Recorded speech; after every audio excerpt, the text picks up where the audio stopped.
So here we have the full Akrapovič exhaust.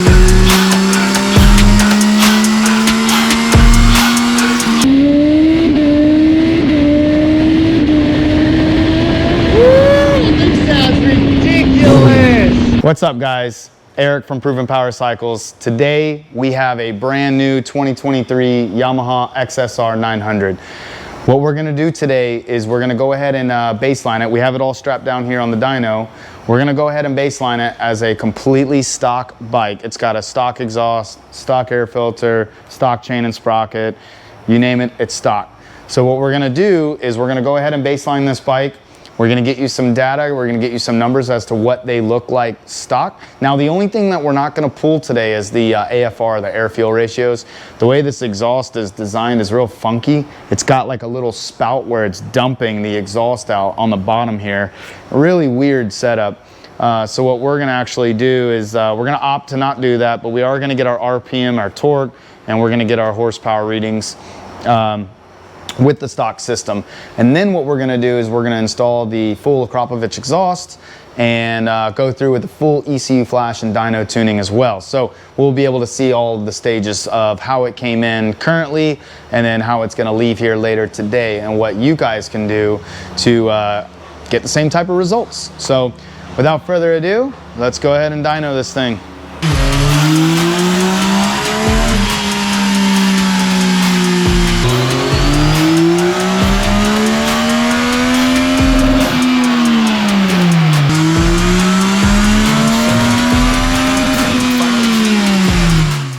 All right, guys, so as you can see, we have a baseline of 99, almost 100 horsepower.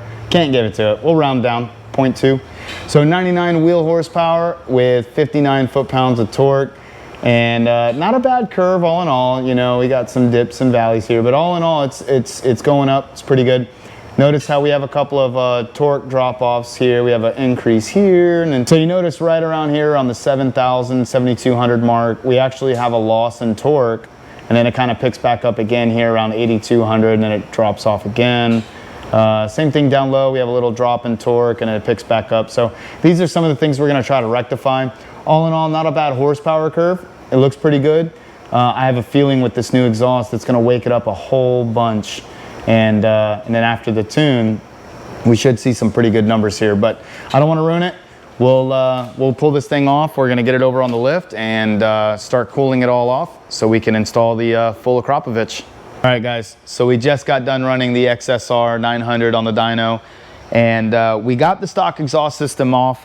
What we were going to do real quick, we're going to weigh this big boy. This thing's pretty heavy. What do you guess? What do you guess? What do you guess? What do you think? What do you think? Say 18 pounds. 18? I'm gonna go with like 15. What do you think? Haven't felt it. Okay. 12? Just wild guess. 12. Oh, 15 pounds, 10 ounces. Look here, Mr. Musclehead. That's not that bad though. So here we have the full Akrapovič exhaust. We're gonna go ahead and weigh this system. Let's see, we might need to. We'll get the gist of it, so 12 pounds. All right, so we're not shaving a ton of weight. So we're not saving a lot of weight with this swap, but I mean, I kind of figured because we have that giant chamber there where the muffler and everything sits, or where the aftermarket catalytic converter would sit into. So needless to say, we're not shaving a ton of weight, but I'm sure the design is, yeah, and the sound and the design are definitely much better. Akrapovič definitely has a very good design. So it's very rare that we find that Akrapovič has a bad power band, if you will. Normally those power bands, the aesthetics, everything about it is usually pretty on point. So we got the 2023 XSR900 on the dyno. We have the full Akrapovič exhaust all installed. Now we're gonna re-baseline this bike. We're gonna see what it does with this new full exhaust system. And we're gonna overlay it to the baseline. This baseline did make 99 wheel horsepower with 59.52 foot-pounds of torque. And then what we're going to do, like I said, we're gonna re-baseline this thing with the full Akrapovič.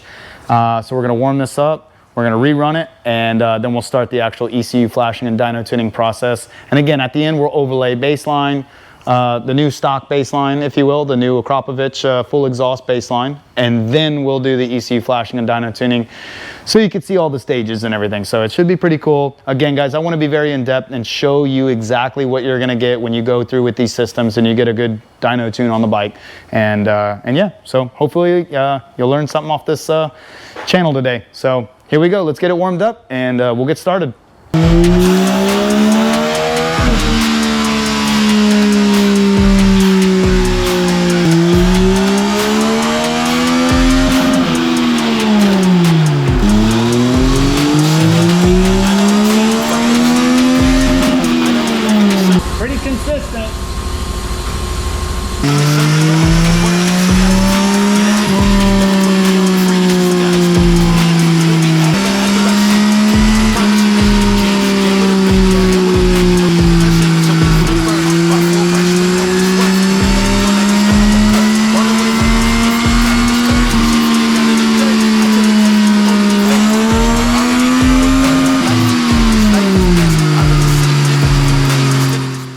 All right, guys, the numbers, what everybody likes to see, the before and afters. So we're gonna go over all that right now. We're gonna go over the baseline, we're gonna go over the full Acra system when we installed it, and then we're gonna go over the final numbers, just like we talked about in the beginning of the video. So without further ado, here we go.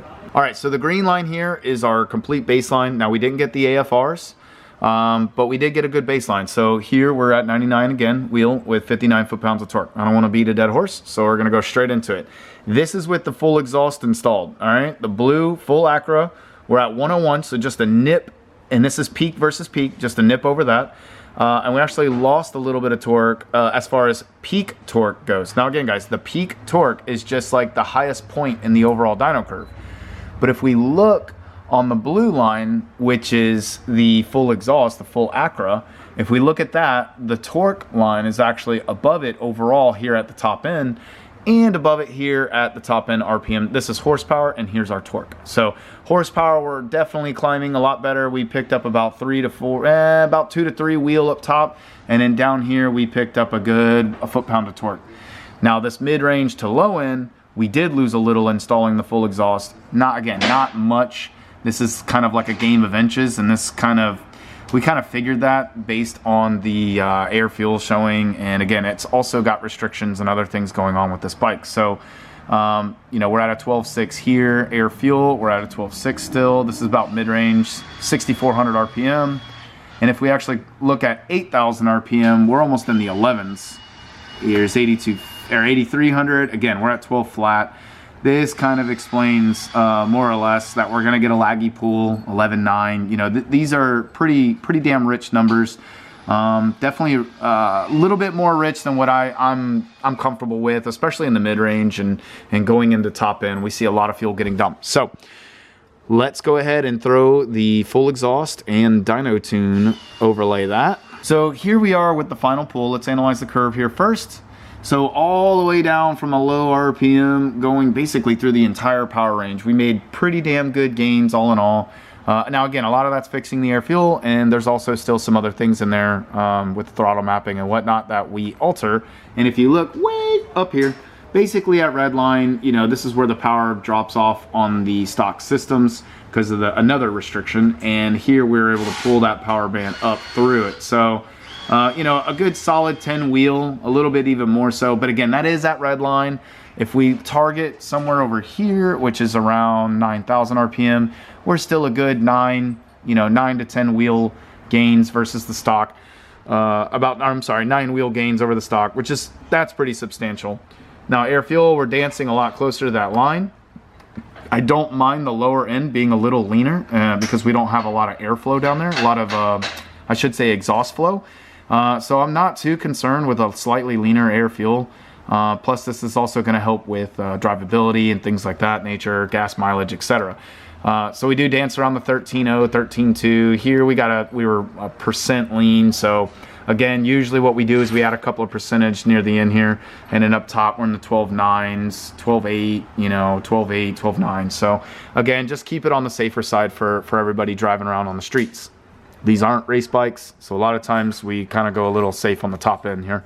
We were at 99 for our baseline. We went to 101 with the full Acra installed, and in the final tune we peaked out at 110 wheel. So not bad. Picked up 11 wheel and a good 4 foot-pounds of torque or so from factory, if you will. And so not bad at all. Very, very good. And overall, we have power gains throughout the entire power curve. The bike is a hell of a lot smoother. We did film this quite a while ago, so the customer has already reached out to us, and actually he was wondering where the video was. So this one's for you. We're filming it, we're producing it now, so we're gonna reach out to you and let you know. It's really cool when we have some of these customer bikes that do come in and they put the request in like, hey man, I really want a video. I really want you to shoot this bike. And usually it's, you know, some pretty cool stuff that we haven't shown the public yet. So we do like to get those videos out there. So thank you guys again for watching. I'm sorry I don't feel too good. I'm gonna cut it here, but thank you for watching. We really appreciate the support. You know, even the days that we're not feeling our best, we're still here trying to do the thing for you guys and film and get you guys this information. So please, if you could, like, subscribe, comment on the video. It goes a very long way with us. Please and thank you from the bottom of our hearts. With that being said, we'll see you on another episode. Be safe. Stay looking at the channel. Yeah, you'll see more cool videos coming out. A lot of cool videos actually starting to come out. So thank you again, guys. We'll see you later.